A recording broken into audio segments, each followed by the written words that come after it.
tell a small story. Probably you might have heard of this story. और मैं आप सबके साथ एक छोटी सी कहानी को बांटना चाहूँगा Just as an introduction to my message. अपना संदेश सुनाने से पहले। There was a bodybuilder in America. America में एक बॉडी बिल्डर था and he didn't have any job. और उसके पास कोई नौकरी नहीं थी, So he was very hungry. तो वो बहुत भूखा था So he was going and hunting everywhere to find a job. और तो वो हर जगह इधर उधर जा रहा था और नौकरी की तलाश में। And he came across a zoo. और फिर वो एक जू के पास आया And there they had put vacancy. और वहाँ पे ऐसा लिखा हुआ था कि यहाँ पे नौकरी उपलब्ध है। So he went inside and asked, you have put vacancy. What kind of, is there any job available? तो फिर वो अंदर गया और उसने अंदर जाकर के पूछा कि बाहर आपने इस तरह बोर्ड लगा रखा है कि यहाँ नौकरी उपलब्ध है, तो किस तरह की नौकरी यहाँ उपलब्ध है? And they said, you see, we had some monkeys in our cage and those monkeys have escaped. तो उन्होंने कहा कि देखिए हमारे पास कुछ बंदर थे जाल में, पर वो बंदर जो है वो यहाँ से भाग गए हैं। So on Monday there are going to be school students coming to visit our zoo.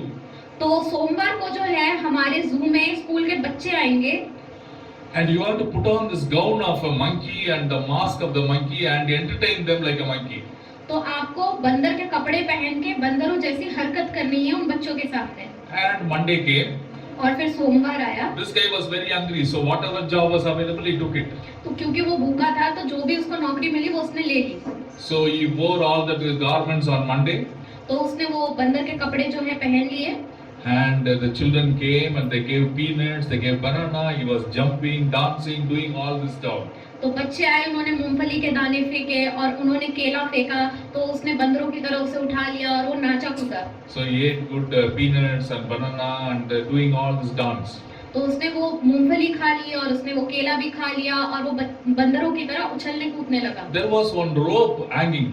तो वहाँ पे एक रस्सी ऐसे लटकी हुई थी। So this monkey, he went into that rope and he was swinging there.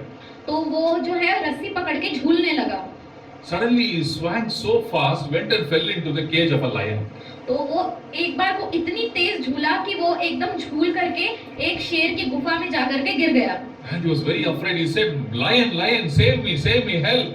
तो फिर वो जो है वो शेर की गुफा में जाकर के गिर गया। वो चिल्लाने लगा कि मुझे बचाओ, मुझे बचाओ। The lion came closer and said, "If you keep shouting, both of us will lose our job." तो फिर वहाँ पर जो है वो शेर आया, उसने बोला कि अगर तुम इस प्रकार चिल्लाते रहोगे तो हम दोनों अपनी नौकरी को खो देंगे। Today, most of our Christian life is like wearing the mask and living our life. और आजकल जो है हमारी जो मसीही जिंदगी है वो इसी प्रकार हो गई है कि हम सिर्फ नकाब को पहन करके जी रहे हैं। We do not know how to the fundamentals. Not that we do not know, we don't apply sometimes the truths that are there in the Bible. हम कई बार बाइबल की सच्चाई को अपने जीवन पे इम्प्लाई नहीं करते हैं। We are taught, we hear a lot of messages, but we don't apply. हम बहुत सारे संदेशों को सुनते हैं, उनकी बातें करते हैं, बट उनको अपने जीवन पे लागू नहीं करते। That is why we are not able to live our Christian life powerfully. इसी वजह से हम अपने मसीही जीवन को सामर्थ के साथ नहीं जी पाते So हैं। today I am going to teach some of the wonderful truths from the Bible. तो आज मैं ऐसी ही बाइबल की सच्चाइयों को आप सबके साथ बांटूंगा। So let's understand what were we before we came to Christ. आइए हम देखते हैं कि यीशु मसीह में आने से पहले हमारा जीवन कैसा है। 1 Corinthians chapter 2, पहला कुरिन्थी उसका दूसरा अध्याय 14th verse. उसकी 14वीं आयत। Can someone read 1 Corinthians chapter 2 verse 14? शारीरिक मनुष्य परमेश्वर की आत्मा की बातें ग्रहण नहीं करता, क्योंकि वे उसकी दृष्टि में मूर्खता की बातें हैं, और ना वो उन्हें जान सकता है, क्योंकि उनकी जांच आत्मिक रीति से होती है। Yes. So the natural man does not receive the things of the Spirit of God.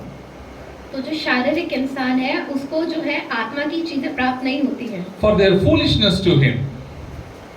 क्योंकि वो उसके लिए मूर्खता की बातें हैं। Nor can he know them.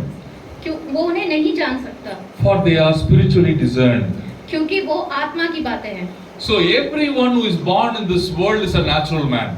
तो हर कोई जो इस पृथ्वी पर है वो एक शारीरिक इंसान है। They are able to understand lot of things like through the senses, the physical things of this world.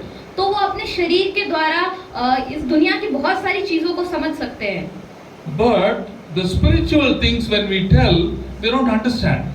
लेकिन जब हम उन्हें आत्मिक बातों को बताते हैं तो उन आत्मिक बातों को नहीं समझ पाते। Why? Turn your Bibles to Ephesians chapter 2. आइए हम अपनी बाइबल में खोलेंगे इफिसियों उसका दूसरा अध्याय, Verse 2. उसकी दूसरी आयत। For 1 and 2, you can read both. हम उसका आयत 1 और 2 पढ़ेंगे। इफिसियों 2 उसका पहला और दूसरा आयत। उसने तुम्हें भी जिलाया जो अपने अपराधों और पापों के कारण मरे हुए थे, जिनमें तुम्हें पहले इस संसार की रीति पर और आकाश के अधिकार के हाकिम अर्थात उस आत्मा के अनुसार चलते थे, तो अब भी आज्ञा न मानने वालों में कार्य करता है। So what the Bible says about the natural man is, you were dead in your trespasses and sins. तो बाइबल यहाँ पे शारीरिक इंसान के बारे में इस तरह से कहती है कि तुम अपने पाप में मरे हुए थे। Physically man is alive. हम हो सकता है शरीर में जिंदा हो, Soul also is very active. और हो सकता है कि हमारी आत्मा भी बहुत तंदुरुस्त हो, But the spirit is dead. लेकिन जो हमारी आत्मा है, जो हमारा भीतरी मनुष्यत्व है, वो मरा हुआ है। The spirit is not connected to God, therefore they don't understand the spiritual things. क्योंकि जो उनका भीतरी मनुष्यत्व है वो परमेश्वर के साथ जुड़ा हुआ नहीं है, तो इसीलिए उनको आत्मिक बातें नहीं समझ आती। That is what was our state before knowing Christ. और हम इसी अवस्था में थे यीशु मसीह को जानने से पहले। Human being is made as a tripod person. और जो इंसान है उसके 3 भाग होते हैं, Spirit, soul and body. शरीर, आत्मा और भीतरी मनुष्यत्व। In the body there are 3 things. हमारे शरीर में 3 चीजें होती हैं, Skeleton, flesh, blood.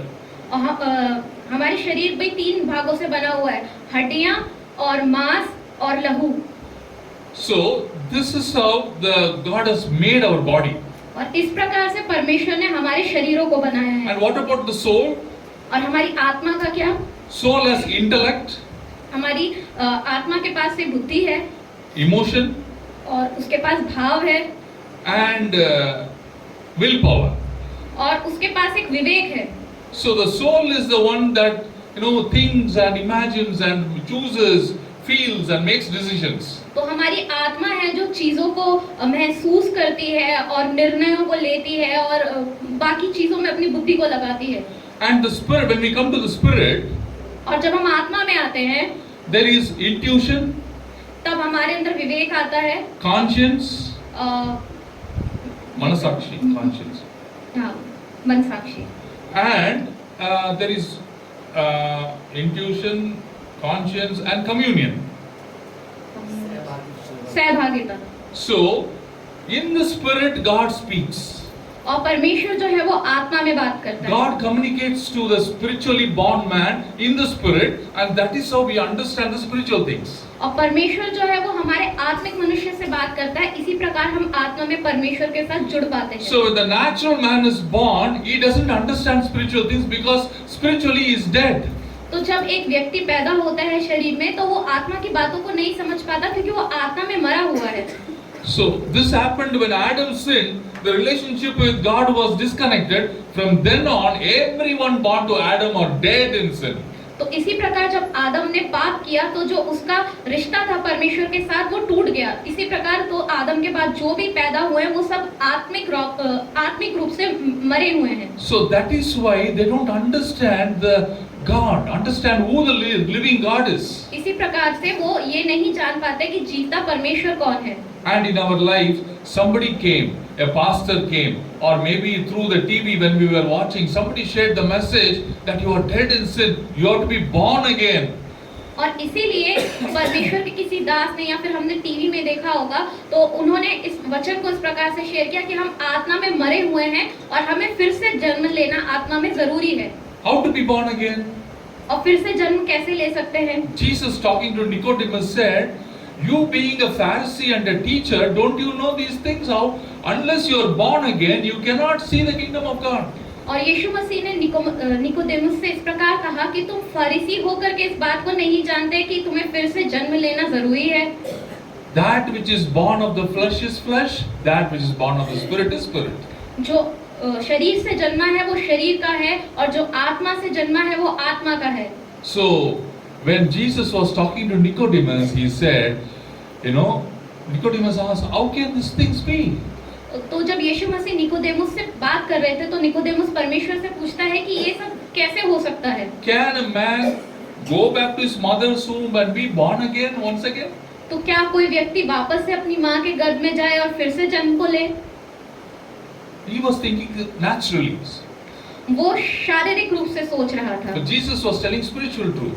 पर यीशु मसीह आत्मिक सच्चाई को बता रहे थे। And then Jesus said, in the wilderness, just as Moses lifted up the serpent, और फिर उन्होंने मूसा का उदाहरण दिया कि जिस प्रकार जंगल में मूसा ने उस सांप को ऊपर उठाया था, and everyone who looked at the serpent, when the serpents were biting, whoever looked in faith, they did not die.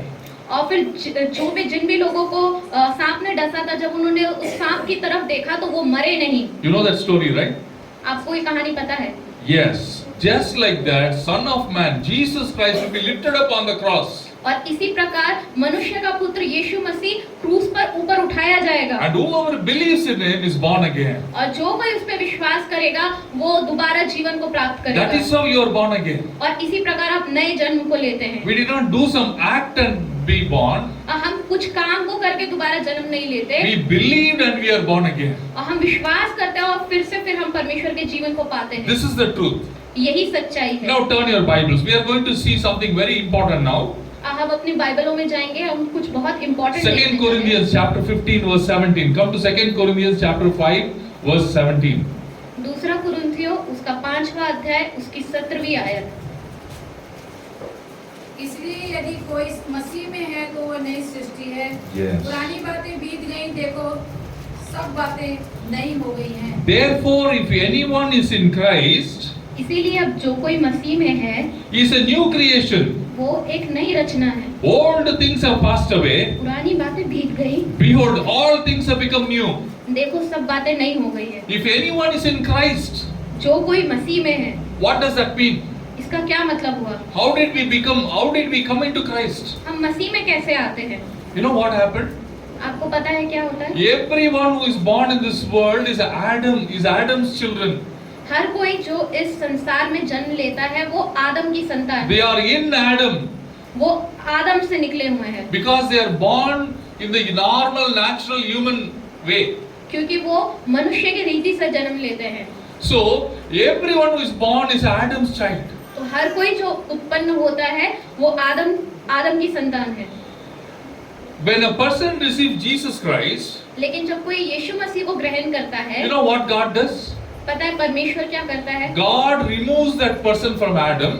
परमेश्वर उस व्यक्ति को आदम की लीनियज से निकाल देता है He places him in Christ. और उसे मसीह में डाल देता You है। are no more Adam's child. और आप अब आदम की संतान नहीं You रहे are Christ's child. और आप परमेश्वर की संतान हैं। Turn your Bibles to Romans chapter 5, और अपनी बाइबल में हम निकालेंगे रोमियो उसका 5वां अध्याय 19th verse. और उसकी 19वीं आयत। Romans chapter 5 verse 19.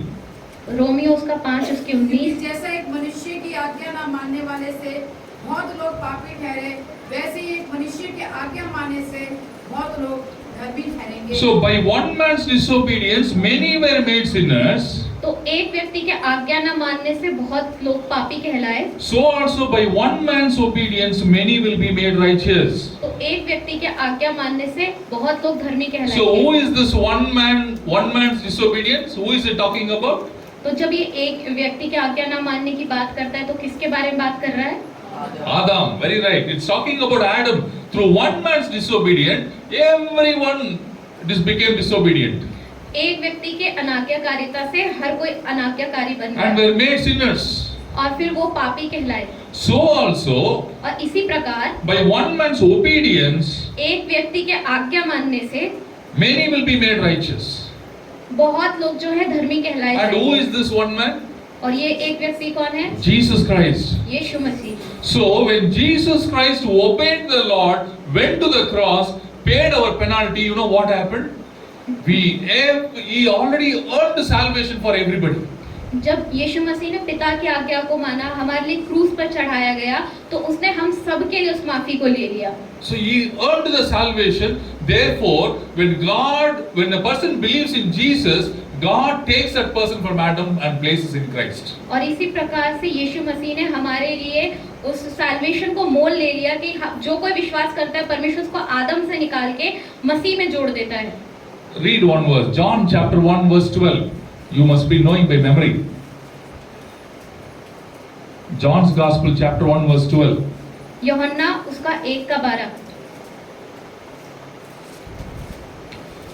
But as many as received him, पर जितनों ने उस पर विश्वास किया, to them he gave the right to become children of God. उन सबको उसने परमेश्वर की संतान होने का अधिकार दिया, To those who believe in his name, जिन्होंने उसके नाम पे विश्वास किया, who were born not of blood, nor of the will of flesh, nor of the man, but of God. जो मनुष्य की इच्छा से नहीं वरन परमेश्वर की इच्छा से उत्पन्न हुए। So if anyone believes in Christ, तो यदि कोई मसीह में विश्वास करता है, if anyone receives him, तो यदि कोई इस पे विश्वास करता है, he is a child of God. तो वो परमेश्वर की संतान है। So my dear people who are listening, when you believed in Jesus, you are a child of God. मेरे प्रियो, जब आपने परमेश्वर पे विश्वास किया तो अब आप परमेश्वर की संतान हैं। Understand this truth.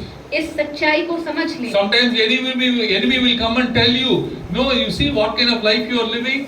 You know, you are not a child of God. और कई बार शैतान आके आपसे ऐसे बोल सकता है, जिस प्रकार का जीवन तुम जी रहे हो, इस प्रकार से तुम परमेश्वर की संतान नहीं हो। You are still living in that old habit. और हो सकता है कि तुम फिर से उन्हीं पुरानी हरकतों में रह रहे हो। You are not changed. तुम बदले नहीं हो। Your body is not changed. तुम्हारा शरीर नहीं बदला है। Your mind is not changed. तुम्हारा मन नहीं बदला है। But what is changed? लेकिन क्या बदला है? Spirit is changed. आपकी आत्मा बदल गई है। When the Bible says you are a new creation, where have you become new? जब बाइबल कहती है कि आप एक नई रचना है, तो आप कहाँ नए हो गए हैं? You have become new in the Spirit. आप अपनी आत्मा में नए हो गए हैं। Your life is already connected back with God. आपका जीवन फिर से परमेश्वर के साथ जुड़ गया है। When you accepted Jesus Christ, your relationship with God is established. जब आपने यीशु मसीह को ग्रहण किया, तो आपका जो रिश्ता यीशु मसीह के साथ फिर से जुड़ गया है। So when Bible says in 2 Corinthians chapter 5 verse 17, therefore if anyone is in Christ is a new creation. तो जब बाइबल कहती है 2 कुरिन्थियों उसका 5:17 में कि अब जो कोई मसीह पे विश्वास करता है वो एक नई रचना है, It says you are born in the Spirit. वो इस प्रकार से कहता है कि आपका आत्मा में नया जन्म हो गया है। You are a child of God. आप परमेश्वर की संतान हैं। You are a saint. और अब आप एक संत हैं। You are righteous. और अब आप धर्मी हैं। The Lord has done so many things. We are going to see all that in detail. और परमेश्वर ने आपके लिए बहुत कुछ किया है, अब हम उसे डिटेल में देखेंगे। And the Bible also says old things have passed away. और बाइबल इस प्रकार भी कहती है कि पुरानी बातें बीत गई, All things have become new. हर एक बात नई हो गई है। In the Spirit, आत्मा में your history is wiped out. आपका जो इतिहास है वो मिटा दिया गया है। God is not keeping your old record of sin. परमेश्वर आपके पापों का पुराना लेखा नहीं रखा हुआ है, It's completely finished. और उसको परमेश्वर ने हटा दिया है। I want to share this topic in the second message, but turn your Bibles to Colossians chapter 2 verse 14.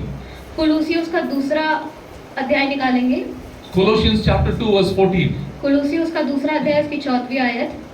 और विधियों का वह लेख जो हमारे नाम पर और हमारे विरोध में था, मिटा डाला और क्रूस पर कीलों से जुड़कर सामने हटा दिया। Yes. What Jesus did on the cross? परमेश्वर ने आपके लिए क्रूस पे क्या किया? Whatever handwritten requirements was against us, जो कुछ हमारे विरोध में लिखा हुआ था, He has wiped out. उसने वो सब मिटा दिया है। When Jesus was crucified on the cross, जब यीशु मसीह को उस क्रूस पर चढ़ाया गया था, between that wood and his hand, the nail was pierced. In between that, He has placed all the sins that was written against us. He has already crucified. तो जो उसके हाथों पे हमारे पापों का लेखा लिखा हुआ था, तो उस पे जब कीलों को दागा गया, तो वो सब जो है वो हट गया। Yes, having wiped away the handwritten of requirements that was against us, और जो भी हमारे विरोध में लिखा हुआ था, which was contrary to us, और जो हमारे विरोध में था, and he has taken it out of the way, और उसने उसको हटा दिया है having nailed it to the cross. और उसे क्रूस पर टांग दिया है। Jesus has crucified, paid everything. All your history is wiped out.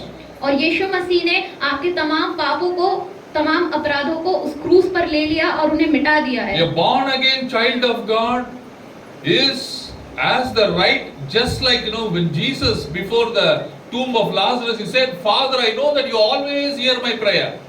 और आपका अधिकार उसके समान हो गया, लाजरस के समान, जो जब यीशु मसीह लाजरस की कब्र पे थे और उन्होंने कहा कि पिता आपने मेरी प्रार्थना को सुन लिया है।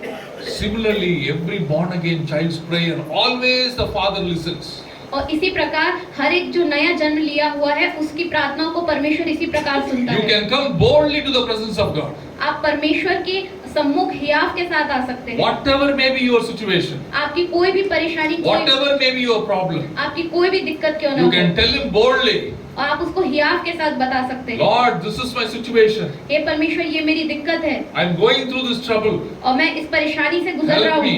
मेरी मदद करें। The Lord helps.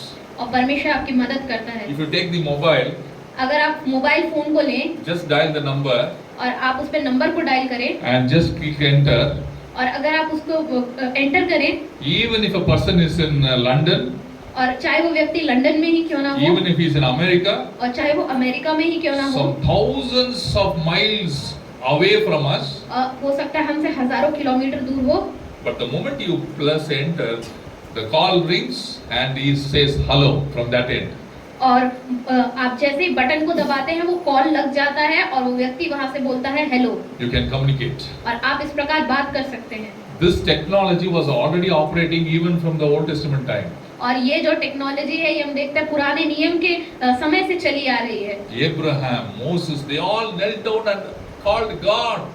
और अब्राहम, मूसा, उन सब ने अपने घुटनों को टिकाया और परमेश्वर के नाम को पुकारा। When they called God, God hears from there, yes my son, what do you want? और जब वो परमेश्वर को पुकारते हैं तो परमेश्वर उनकी प्रार्थना को सुनता है और इस प्रकार कहता है, हाँ मेरे बेटे तुझे क्या चाहिए, What do you want me to do? तू क्या चाहता है कि मैं तेरे लिए करूं। Always his ears are open to the cry of the righteous. और हमेशा उसके कान धर्मी की दुहाई की ओर लगे रहते हैं। Someone said, किसी ने इस प्रकार कहा the distance between the problem and the solution, कि परेशानी और उसके उपाय में the distance जो उसके बीच की दूरी है is only the distance between the floor and the knee. The moment you kneel down, हाँ, आप क्या कहते हैं, जो आपके जमीन और घुटने के बीच में जितना अंतर है उतना ही है। the moment you go in prayer, तो जिस प्रकार आप जिस समय आप प्रार्थना में जाते when you हैं kneel down and ask God, Lord, my situation I'm not able to handle, help me. और जब आप घुटने पे आते हैं और प्रार्थना करते हैं कि हे परमेश्वर मैं अपनी परेशानी को संभाल नहीं पा रहा हूँ, Immediately the Lord answers your prayer. उसी समय परमेश्वर आपकी प्रार्थना के उत्तर That को is देता the है। privilege a child of God has. और ये जो सौभाग्य है ये हमारा है एक परमेश्वर के संतान होने के नाते। So let's come to this new creation business. तो आइए हम इस नई रचना की ओर देखें। So when a person is in Christ, is a new creation. तो जब कोई मसीह में होता है तो वो एक नई रचना होता है। And the Bible says old things are passed away. और बाइबल इस प्रकार से कहती है कि पुरानी बातें बीत गई। But for us, many of us, we cannot how to accept that. But हम में से कई लोग उसको ग्रहण करने में हिचकिचाते हैं, हमें नहीं पता Bible उसे ग्रहण says कैसे करें। old things are passed away, but still I'm thinking the old things. Bible इस प्रकार कहती है कि पुरानी बातें बीत गई लेकिन हम अब भी पुरानी बातों को ही सोच रहे हैं। My old habits and old things have still not completely taken away. मेरी पुरानी बातें, मेरी पुरानी सोच वो अभी भी नहीं गई है। So that is why Paul writes in Romans chapter 12, और इसीलिए पौलुस रोमियो उसकी 12वें अध्याय में लिखता है, verse 2.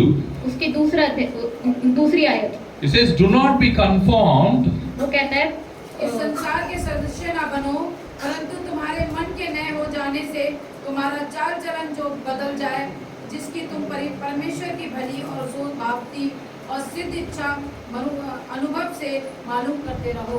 Yes, do not be conformed to this world, और इस संसार के सदृश्य ना बनो, but be transformed by the renewing of your mind." और लेकिन अपने मन के नए किए जाने के अनुसार बदलते जाओ। This mind is programmed according to this world. As we grew from our childhood, this mind is programmed like that. हमारा दिमाग जो है वो इस संसार के सदृश्य है। वो बचपन से लेकर के अभी तक वो हमारा दिमाग जो है वो संसार के अनुसार सोचने वाला है। So it has to be transformed. तो इसको बदलने की आवश्यकता है। How will it be transformed? अब ये कैसे बदलेगा? By meditating upon the word of God.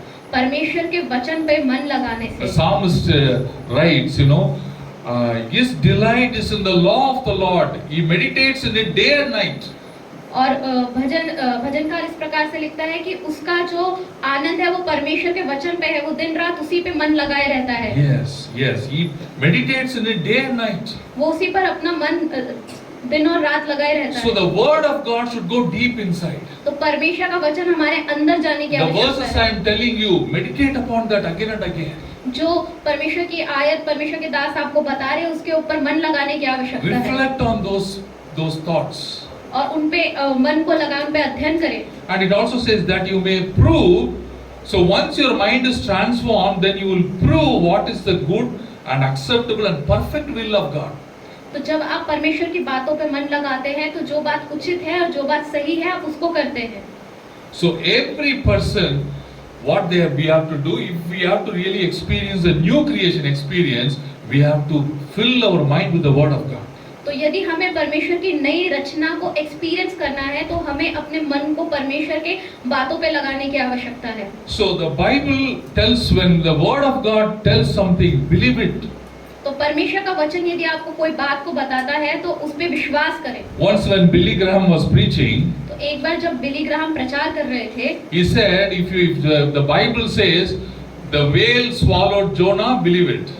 तो अगर बाइबल ने इस प्रकार से कहा है कि उस मछली ने योना को निगल लिया तो आप उस पे विश्वास करें। Even if the Bible says Jonah swallowed the whale, believe that also. अगर उसमें ये लिखा है कि योना ने मछली को निगल लिया तो आप उस पे भी विश्वास करें। He was so confident about the word of God. और वो परमेश्वर के वचन पे बहुत कॉन्फिडेंट थे। But the Bible will not, do such things. लेकिन बाइबल इस प्रकार की बातें नहीं कहेगी। The Bible will never say Jonah swallowed a whale. Bible में इस प्रकार से नहीं लिखा कि योना ने मछली को निगल His लिया। point was, he was so bold in saying that the word of God is authoritative and truth. और उनका भरोसा और उनका विश्वास इस वचन के ऊपर था क्योंकि परमेश्वर के वचन में सामर्थ है और ये सही है। Yes, it is right. Yeah, come back to 2 Corinthians chapter 5. दूसरा कुरिन्थियों उसका 5वां अध्याय। Let's read a few verses. आइए कुछ आयतों को पढ़ेंगे। And it says, now 18th verse, now all things are of God, who has reconciled us to himself through Jesus Christ and has given us the ministry of reconciliation. दूसरा कुरिन्थियों उसका 5 उसकी 18 पढ़ देंगे। 18th verse. 18 ये पढ़ सब देंगे। बातें परमेश्वर की ओर से हैं, जिसने मसीह के द्वारा अपने साथ हमारा मेल मिलाप कर लिया और मेल मिलाप की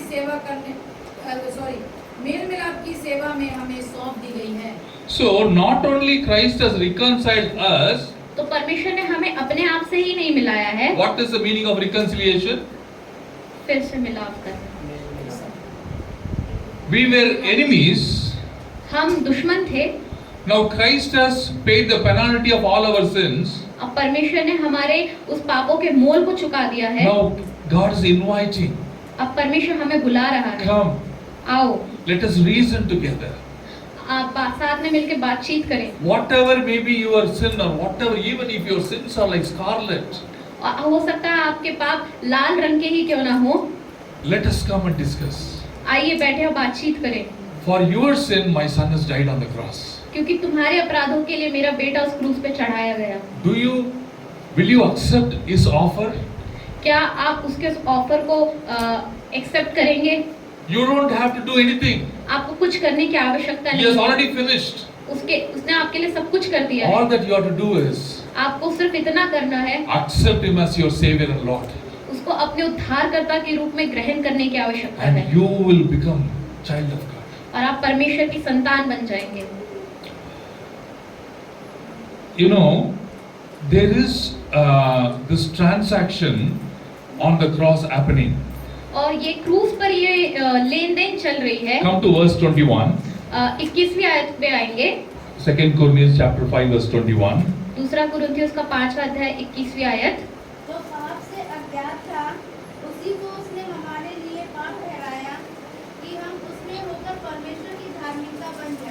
So when God is inviting a person to come to the cross, you know what is he saying?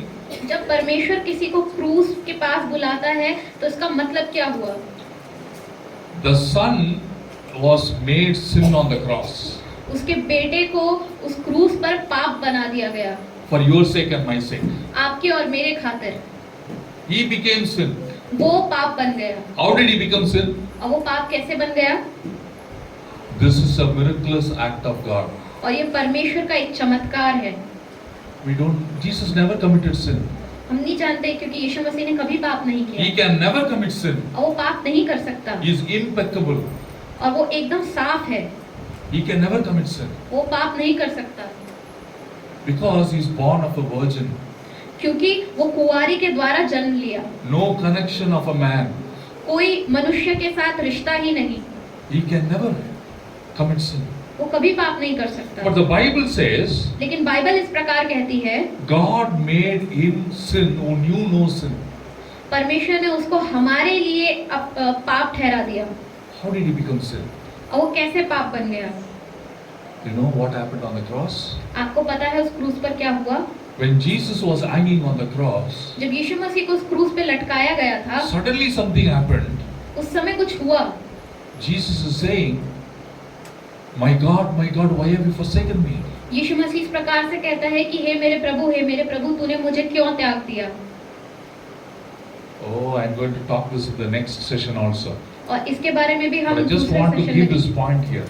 पर मैं बस इस पॉइंट को रखना चाहता था।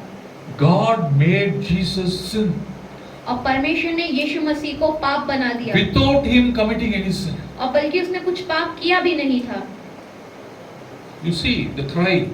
The first word, what did Jesus say?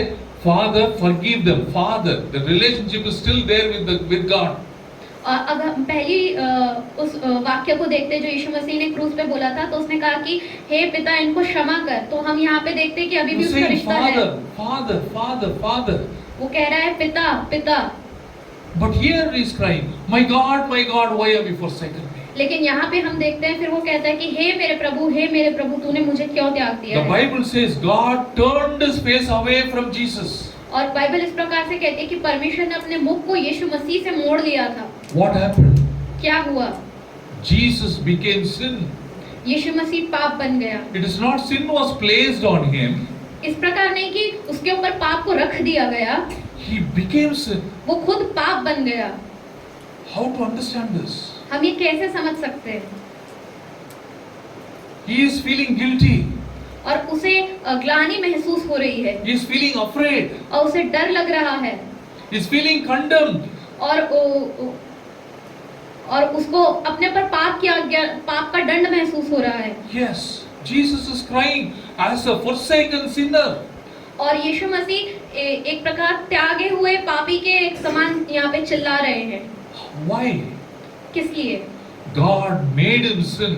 परमेश्वर ने उसे पाप बना दिया He never committed any sin. और उसने कोई पाप नहीं किया था। This is the truth of the Bible. और ये बाइबल की सच्चाई है। God's miraculous act on Jesus was He made him sin. और परमेश्वर का चमत्कार यीशु मसीह के ऊपर ये था कि परमेश्वर ने उसको पाप बना दिया।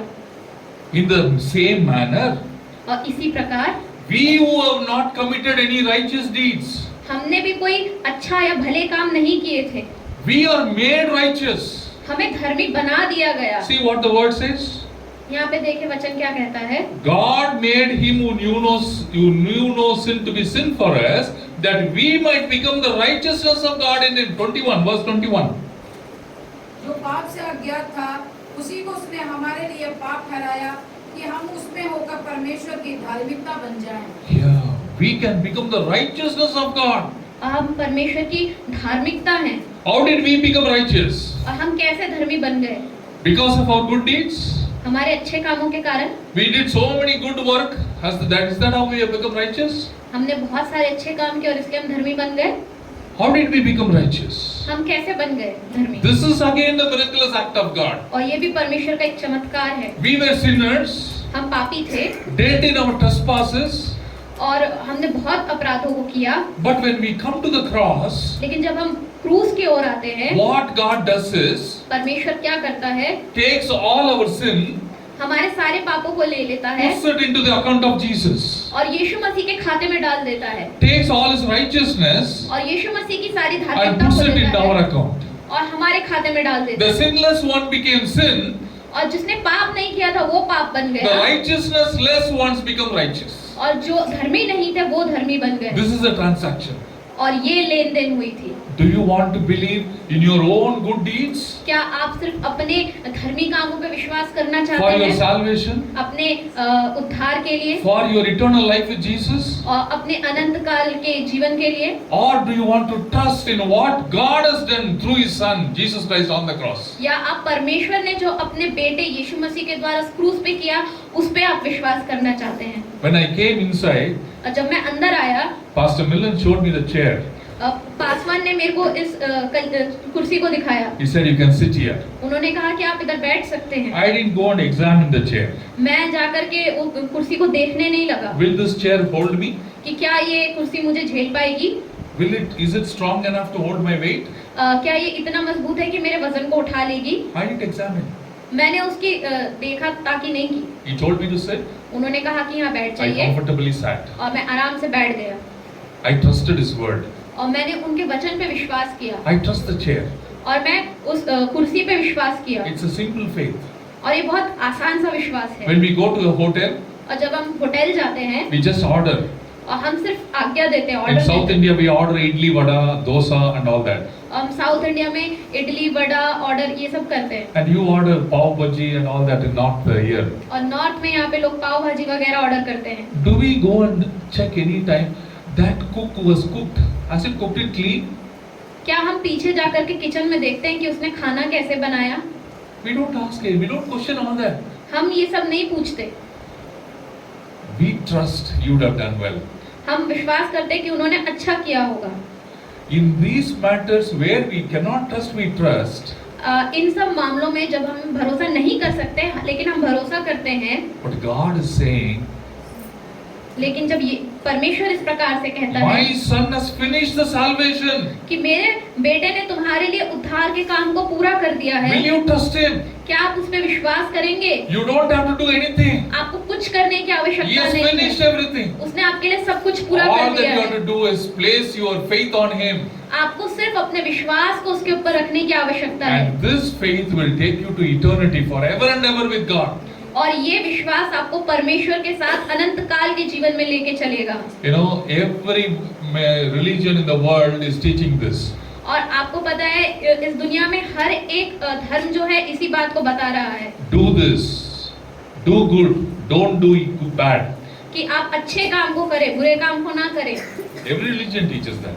हर एक धर्म यही सिखाता है। But is any religion coming and helping you to do good?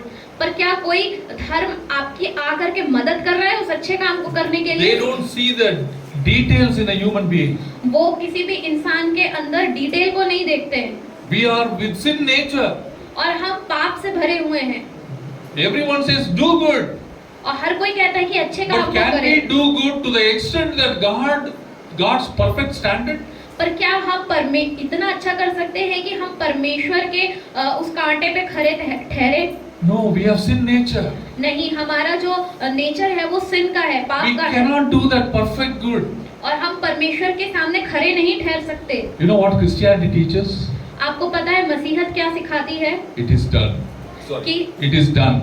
कि ये सब हो गया है, सब पूरा हुआ, Finished. सब कुछ हो गया है। Christianity teaches your God has finished the work of salvation. और मसीहत इस प्रकार सिखाती है कि परमेश्वर ने हमारे लिए उद्धार के कार्य को पूरा किया। All that you have to do is आपको सिर्फ इतना करना है, trust in His Son. उसके बेटे पे विश्वास करना What है। He has done on the cross. उसने आपके लिए उस क्रूस पे क्या किया? He has not left anything undone. उसने कुछ भी काम अधूरा नहीं छोड़ा Your है। salvation is complete. आपका उद्धार पूरा हुआ है, Believe in that. उस पे विश्वास कीजिए। So when you believe, you know what happens? तो जब आप विश्वास करते हैं तो आपको पता है क्या होता है? You start, experiencing the connection between you and God. आप परमेश्वर के साथ अपने उस जुड़ाव को महसूस करने लग जाते हैं। And this righteousness is not, what is righteousness? आपको पता है धार्मिकता क्या है? How many of you understand what is righteousness? It's a technical word actually. आप में से कितने लोग धार्मिकता शब्द का अर्थ समझते हैं? Scholars say righteousness is right standing with God. और विद्वान लोग इस प्रकार से कहते हैं कि परमेश्वर के सामने खराई से जो खड़े हो पाते When God created Adam जब परमेश्वर ने आदम को बनाया and blew in his nostril, और उसके नथनों में अपने श्वास को फूका, he stood up straight. वो एकदम सीधा खड़ा हो गया He called God. और उसने इस प्रकार कहा, परमेश्वर। Every day in the evening, God used to come and visit him and meet him. और हर दिन संध्या के समय परमेश्वर आकर के आदम से मिला करता था। And Adam used to go in the garden, eat good fruits and taste and enjoy it, and would come and say in the evening, God, what you have created, what is there in that corner is so beautiful, so tasty, so good. और आदम जो है उस बगीचे के तमाम फलों को खाया करता था और संध्या के समय परमेश्वर के साथ वार्तालाप किया करता था। उससे बोलता था, परमेश्वर आपने जो कुछ यहाँ बनाया है सब बहुत अच्छा है। He was standing right with God. वो परमेश्वर के सामने सिधाई से खड़ा था। No guilt, और कोई ग्लानि नहीं थी, no fear, कोई डर नहीं था, no inferiority, और उसके अंदर कुछ ऐसे कमी महसूस नहीं होती थी उसे, no condemnation. और उसके अंदर कोई ऐसे झुकाव नहीं था। That is right standing with God. और ये परमेश्वर के सामने सिधाई से खड़ा होना है। Nothing to put him down. और कुछ भी उसको नीचे नहीं खींच रहा He is है। able to stand before God and talk like a father and child. और वो परमेश्वर के सामने सीधे खड़े होकर के एक बच्चे के समान बात कर पा रहा है। That is what is righteousness. और ये धार्मिकता है। Ability to stand before God without guilt, without fear, without inferiority, without condemnation. और परमेश्वर के सामने बिना किसी भय के, बिना किसी ग्लानि के, बिना अपने आप को नीचा महसूस किए परमेश्वर के सामने सीधा खड़ा होना, ये धार्मिकता है। That is what Jesus did on the cross. और ये परमेश्वर ने आपके लिए और मेरे लिए क्रूस पे पूरा किया। When he became sin, जहाँ वो पाप बन गया, he made us righteous. और हमें उसने धर्मी बना लिया। How? कैसे? It's a miraculous act of God. और ये परमेश्वर का चमत्कार है। We cannot do anything. और हम इसमें कुछ नहीं कर सकते। All that we have to do is say, I believe it, Lord. और हम बस इतना कर सकते हैं। Yes, I am the righteousness of God in Christ Jesus. हम सिर्फ इतना कह सकते हैं कि हाँ, मैं परमेश्वर विश्वास करता हूँ, मैं परमेश्वर की धार्मिकता हूँ। You might be involved, maybe addicted to some kind of sin. और हो सकता है कि आपके जीवन में कुछ पाप हो जिसमें आप अभी भी लिप्त हैं। Maybe smoking, हो सकता है सुट्टा maybe पीना, drinking, हो सकता है दारू पीना, maybe whatever. कुछ भी बात हो सकती You may है। not be able to forsake it. और हो सकता है अभी आप उसे त्याग But नहीं पा even रहे। while smoking, tell, I am the righteousness of God in Christ Jesus. लेकिन बीड़ी फूकते वक्त भी आप ऐसे कहे कि आप परमेश्वर की धार्मिकता हैं। Why? क्यों? Because that is the truth. क्योंकि यही सच्चाई You है। know what that will do? आपको पता है इससे क्या होगा? Because I am righteous, क्योंकि मैं धर्मी हूँ now God is telling, live according to that. कि आप उसके अनुसार अपने जीवन को जियो। What is the old teaching? और पुरानी बातें क्या थी? You are a sinner. कि हम पापी थे। Everyone who is born in this world is a sinner. हर कोई जो धरती पर जन्म लिया है वो पापी है। So the more and more we say you are a sinner, you are a sinner, what will you do? You will live like a sinner. और जितना हम बोलेंगे हम पापी हैं, हम पापी हैं, हम पाप में ही अपने You जीवन will को continue जिएंगे। to live in sin. हम पाप में ही जीवन को जिएंगे। So if you, on the contrary, if you listen to what God is saying, लेकिन उसके उपरांत, लेकिन अगर आप वचन क्या कहता है वो सुनते हैं, when God is saying you are the righteousness of Christ, you are righteousness of God in Christ Jesus, जब परमेश्वर का वचन कहता है कि आप परमेश्वर में परमेश्वर की धार्मिकता है, you will start living a righteous life. आप एक धार्मिक जीवन को जीना शुरू You will live करेंगे। like Jesus. आप यीशु मसीह के समान जीना How शुरू कर does it देंगे। happen? और ये कैसे हो सकता है? Bible says, परमेश्वर का वचन कहता है, Jesus said, यीशु मसीह ने कहा once I go away, कि एक बार जब मैं I will जाऊंगा, send you another comforter. मैं एक दूसरे सहायक को And when the भेजूंगा, comforter और comes, जब वो सहायक आएगा, he will live in you. वो तुम्हारे अंदर He जिएगा will lead you into all truth. और वो तुम्हें सब प्रकार की सच्चाई में लेके चलेगा। This is the life, victorious life is lived by the power of the Holy Spirit. और ये जैवन जीवन पवित्र आत्मा की सामर्थ के द्वारा जिया जाता So है। all that we have to do is और हमें सिर्फ इतना करना है, believe this truth, इस सच्चाई पे विश्वास करना है internalize it, और उसको अपने अंदर ले लेना है keep saying, I am the righteousness of God in Christ Jesus. और ऐसे कहते रहना है कि मैं मसीह में परमेश्वर की धार्मिकता, Because I have believed in a saint, Jesus, क्योंकि मैंने यीशु मसीह पे विश्वास किया I am a saint. और अब मैं एक संत हूँ। Your identity is changed. आपकी जो पहचान है वो बदल गई है। You are no more a sinner. अब आप पापी नहीं रहे You are no more a forsaken person. और अब आप त्यागे हुए नहीं हैं। You are the saint, the righteous, children of God, child of God. अब आप एक संत हैं और एक परमेश्वर की संतान हैं। So, I was telling, when a person receives Jesus Christ, God takes him out of Adam और जब कोई परमेश्वर पे विश्वास करता है तो परमेश्वर उसको आदम से निकाल के places him in Christ. उसको यीशु मसीह में जोड़ देता है। That is why Bible says the old things are passed away. और इसीलिए बाइबल कहती है कि पुरानी बातें बीत गई। All the record in Adam is passed away. जो भी आदम में हमारा लेखा जोखा था वो सब बीत गया है। Now you have a new record. और अब हमारा एक नया लेखा जोखा है। This record is of Jesus Christ's record. और ये यीशु मसीह में लिखा हुआ है। Did Jesus do anything wrong? क्या यीशु मसीह ने कुछ गलत किया है? When in his time when there were people who were blind, उसके समय में ऐसे लोग थे जो अंधे थे he healed them. और उसने उन्हें चंगाई दी। When somebody was paralyzed, और जब किसी को विकलांग था Jesus said, "Take your mat and walk." और यीशु मसीह ने कहा कि अपनी खाट उठा और चल फिर। Sometimes, there was a young man who was dead in the village of Nain. और नाइन के शहर में एक जवान था जो मर गया था। His only son, the widow had only one son and he is dead. और उस विधवा का सिर्फ एक ही बेटा था और वो भी मर गया था। They were taking him to bury. और वो उसको गाड़ने के लिए लेके जा रहे थे। When Jesus saw the cry of that mother, और जब यीशु मसीह ने उस माँ को रोते हुए देखा, he was moved with compassion. और उसके अंदर करुणा भर गई। He was on a Nazarene vow. Sorry, Nazarene vow. Jesus was under Nazarene vow. यीशु मसीह जो थे वो एक नाजरी थे, तो नाजरी लोगों के एक वो आज्ञा के अधीन थे वो। According to the Nazarene vow, we should not touch a dead body. और उस नाजरी आज्ञा के अनुसार आप एक मरी हुई बॉडी को नहीं छू सकते। But he was so moved with compassion. लेकिन वो इतने करुणा से भर गए थे। He touched the dead body of that young man. उसने जा करके उस मरी हुई बॉडी को छुआ। And he raised him up. और उसने उसे जिला दिया। And he sent him with the mother. और उसने उसको अपनी माँ को वापस दे दिया। This is what Jesus did in his life. और ये यीशु मसीह ने अपने जीवन में His किया। perfect record. और वो उसका रिकॉर्ड एकदम खरा है। Father in heaven says, और परमेश्वर इस प्रकार कहता है "This स्वर्ग is से, my beloved son. और ये मेरा प्रिय पुत्र है I am well pleased with him." और मैं इससे बहुत प्रसन्न हूँ। That is the perfect record of Jesus. और ये यीशु मसीह का एकदम खरा लेखा जोखा है। And that record he gives it to you and me. और वो लेखा जोखा परमेश्वर आपको दे देता है। You need not think about what you did in the past. It's all gone. आपको ये सोचने की जरूरत नहीं कि आपने अपने भूतकाल में क्या किया, वो सब चला गया है। Paul says, और पौलुस इस प्रकार कहता है, he says, I forsake what is done in the flesh in the past. I forsake it. और जो कुछ मैंने शरीर में पहले किया उसको मैं त्याग देता हूँ। I persevere in Christ to do new. Now future is new. और मैं मसीह में अच्छे काम को करने के लिए अब तत्पर हूँ। So today you have come to listen to this message. और आज आप आए हैं इस वचन को सुनने के लिए। You are not going back as a sinner. तो आप पापी की तरह वापस नहीं जाएंगे। You are going as a saint.